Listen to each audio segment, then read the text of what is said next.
In the middle of the 20th century, a terrifying shadow loomed over every parent in the world. A disease that struck without warning, paralyzed children in hours, and often killed them days later. It came in waves, silent and cruel. There was no cure, no protection. And fear, more than the disease itself, was spreading like wildfire. Hospitals were filled with tiny bodies trapped inside iron lungs, unable to breathe on their own. Parks stood empty in summer. Public pools became ghost towns. The world was desperate. Scientists raced to find a way out, but failure seemed more common than hope. Until one quiet man changed everything.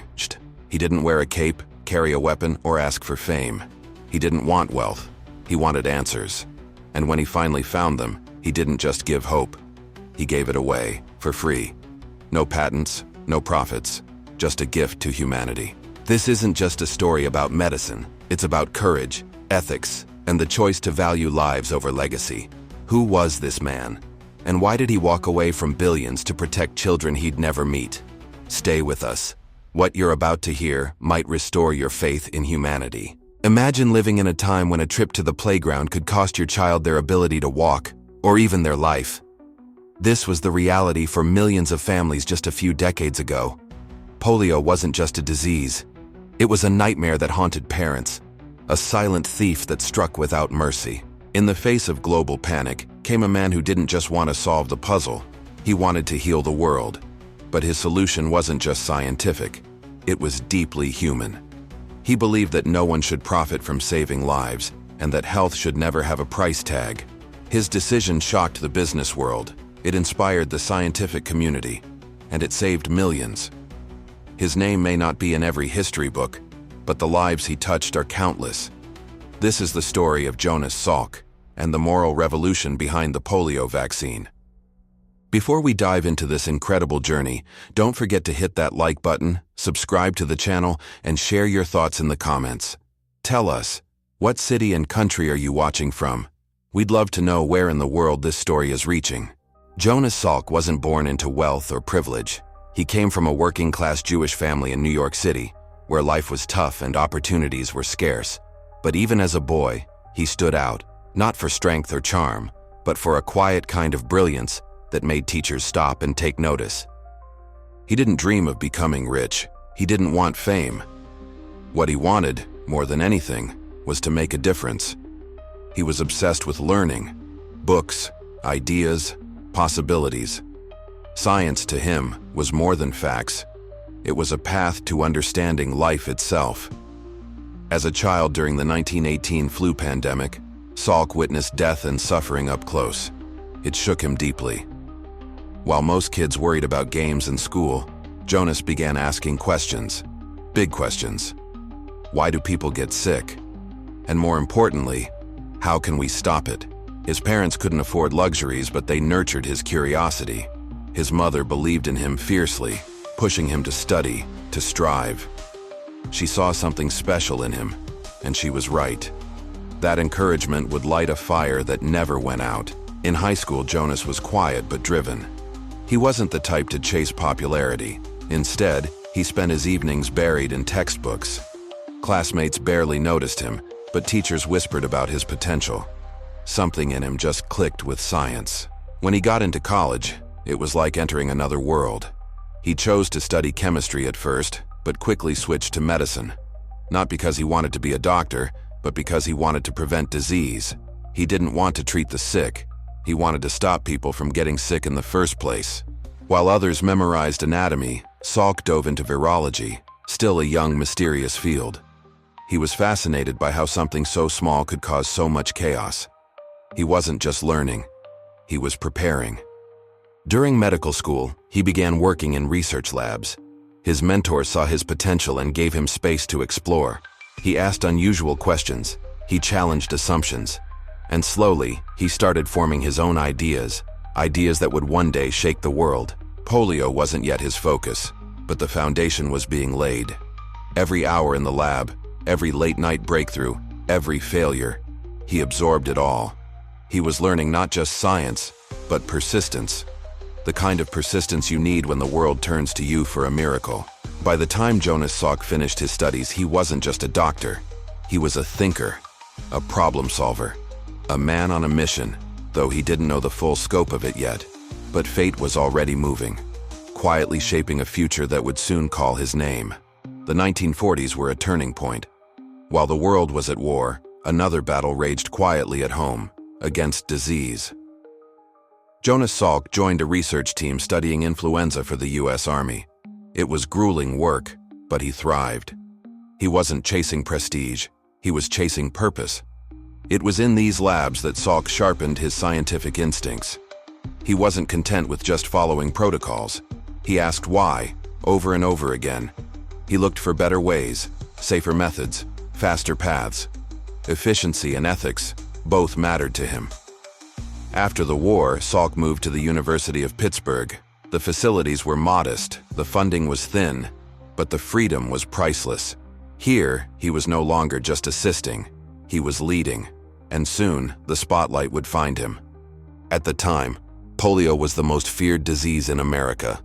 Entire neighborhoods shut down when an outbreak struck. Summer, once a time of joy, became a season of dread. Parents lived in constant fear, and children paid the price. The virus didn't discriminate. Rich, poor, rural, urban, no one was safe. Even President Franklin D. Roosevelt had been left paralyzed by polio years earlier. It was a cruel, invisible enemy. In 1947, Salk was offered a chance to work on the problem. The National Foundation for Infantile Paralysis, founded by Roosevelt himself, wanted answers. And Jonas said yes. He didn't hesitate. He couldn't. He wasn't the only scientist trying, but Salk had a different vision. Most researchers insisted that only a live vaccine would work. Salk disagreed. He believed a killed virus vaccine could be both safe and effective, and much faster to develop. It was a risky move. Many doubted him. But Salk didn't flinch. He gathered a small, dedicated team. They worked long hours in a cramped basement lab, surrounded by fear but driven by faith. Faith that they could beat the disease. They weren't just fighting polio. They were fighting time, public panic, and scientific skepticism. Every day brought new setbacks, new doubts. But Salk pressed on, methodical and calm. He never raised his voice. He led with focus, not ego. By the early 1950s, whispers began to spread. Salk's killed virus vaccine was producing results, real ones. Animal tests were promising. Human trials were approaching. But with lives on the line, one mistake could be catastrophic. The world was watching, and Jonas Salk was ready to step into history. By 1952, polio had reached its peak in the US, with nearly 60,000 cases and over 3,000 deaths. The nation was desperate. Parents prayed for a miracle. And in a quiet lab in Pittsburgh, Salk believed he might have one. But believing wasn't enough. Now, it had to be tested. The first trials began carefully, small groups, volunteers. The results were promising. No major side effects, strong immune responses. But the real challenge was coming. A nationwide trial with over 1 million children. It would be the largest public health experiment in history. The pressure was staggering. Every day Salk felt the weight, not just of expectation but of responsibility. If the vaccine failed, people could die. If it succeeded, millions would be saved. There was no room for ego, only precision. Before the national rollout, Salk made a decision that stunned even his closest colleagues. He would test the vaccine on himself, his wife, and his 3 sons. No headlines, no cameras. Just a scientist willing to risk everything to prove his vaccine was safe. That act spoke louder than any press release. It wasn't just science, it was trust. If Jonas Salk was willing to inject his own children, maybe this vaccine really could be the answer the world was waiting for. In 1954, the massive field trial began. Children lined up at schools across the country, some receiving the vaccine, others a placebo. The operation was complex, the stakes enormous. Behind every clipboard and vial, there were sleepless nights, shaky hands, and silent prayers. Months passed, data rolled in. Scientists held their breath. On April 12, 1955, the results were announced. The vaccine was safe. It was effective. It worked. The crowd erupted in cheers. Church bells rang across cities. People wept in the streets. Jonas Salk was hailed a hero overnight. Headlines called him a miracle worker. Invitations poured in from governments, universities, talk shows. He could have had anything he wanted: wealth, power, global fame. But that's not what he cared about. Reporters rushed to ask one question: who held the patent? Salk blinked, almost confused. "There is no patent," he said. "Could you patent the sun?" It wasn't just a line, it was a philosophy. He hadn't created a product, he'd given humanity a gift. That moment defined him forever. While others chased credit and royalties, Salk walked away. He had done what he came to do: protect the innocent, ease the fear, and remind the world that compassion could still lead science. And he was just getting started. With the vaccine approved, the world changed almost overnight. Parents finally breathed again. Playgrounds filled with laughter. Pools reopened. The paralyzing fear that gripped generations began to fade. And children, millions of them, were spared a lifetime of suffering. The numbers told the story. Within 5 years, polio cases in the US dropped by 90%. Countries around the world rushed to replicate the success. Mass vaccination campaigns were launched. Jonas Salk's work was saving lives in every corner of the planet. And yet, while the world celebrated, Salk quietly stepped away from the spotlight. He didn't seek awards. He didn't run for office. He didn't start a pharmaceutical empire. He simply returned to his lab to keep working, keep searching. He turned his attention to broader questions. How could we build a healthier society? How could science serve humanity without being ruled by money or power? These weren't just thoughts. They became his life's mission. In 1963, he founded the Salk Institute for Biological Studies in California, a breathtaking place where architecture met intellect and where science was treated as art. He built it not for himself, but for future generations of thinkers and dreamers. There were no corner offices or fancy titles waiting for him. At the Salk Institute, ideas came first. It became a space where some of the world's greatest minds gathered to explore questions that still puzzle us today: cancer, aging, the human mind, the origin of life. Salk never chased accolades, but they came anyway. Medals, honorary degrees, global praise. He accepted them with humility, always redirecting attention to the mission, not the man. He believed the work should speak louder than the individual behind it. He also spent years advocating for a new kind of science, one that respected ethics, placed people above patents, and inspired trust in the public. To him, medicine wasn't just about cures. It was about dignity. Despite his global impact, Salk remained surprisingly private. He loved walking, thinking, asking questions. His joy came from ideas, not applause. And while many forgot his name over time, they never forgot what he gave them: a future without fear. Jonas Salk had no interest in becoming a legend, but that's exactly what he became. Not because of his discoveries alone, but because of the way he made them, with integrity, with courage, and with a heart big enough to change the world, then quietly walk away. In the years that followed, offers kept coming. Pharmaceutical companies tried to bring Salk into the fold. They dangled fortunes in front of him: consulting roles, stock options, book deals. He politely declined them all. That was never the point. He didn't measure success in dollars.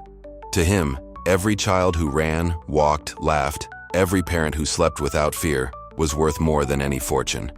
He didn't just create a vaccine, he created peace of mind. Even today, few people understand the scale of what he gave up. By refusing to patent the vaccine, Salk gave away an estimated $7 billion in potential revenue. But when asked about it, he simply smiled. "That belongs to the people," he'd say. In a world often driven by ego and greed, Salk's choice was radical. He showed that it's possible to do great things without needing the world to notice. That sometimes, the most heroic act is quiet, humble, and free of applause. He continued researching until the end of his life, exploring HIV treatments and public health philosophy. Always thinking, always working. He believed science could be both powerful and compassionate. that the mind and heart didn't have to be separate.